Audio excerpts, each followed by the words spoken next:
श्री स्वामी समर्थ. जय जय स्वामी समर्थ.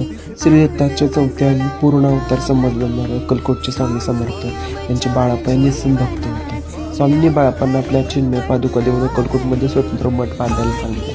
हाच मठ आज गुरु मंदिर म्हणून ओळखले जाते. या मठात स्वामींच्या चिन्मय पादुकांसह त्यांचे शेजघर व त्यांची अनेक जुनी छायाचित्र आहेत. या मठाच्या सभामंडपातील फरशीवर स्वामींची सध्या पाऊले सुद्धा दिसतात अशी भाविकांची श्रद्धा आहे. याच सभा मंडपात असलेल्या पलंगावर रात्रीच्या आरतीनंतर पांघरून घालून स्वामींना निद्रिस्त केले जाते. श्रीमंत सराफ बाळाप्पा हे मूळच्या कर्नाटकातील धारवाड जिल्ह्यातील यजुर्वेदी ब्राह्मण होते.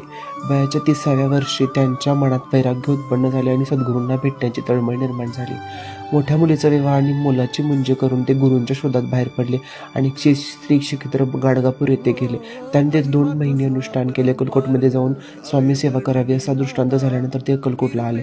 त्यांना पाहता स्वामी समर्थांना अत्यंत आनंद झाला. अक्कलकोटमध्ये राहून बाळाप्पा महाराजांनी एकनिष्ठपणे स्वामींची सेवा केली. स्वामींनी बाळाप्पांना कपनी, पादुका, दंड आणि निशाण दिले. औदुंबराखाली मठ स्थापन करण्याची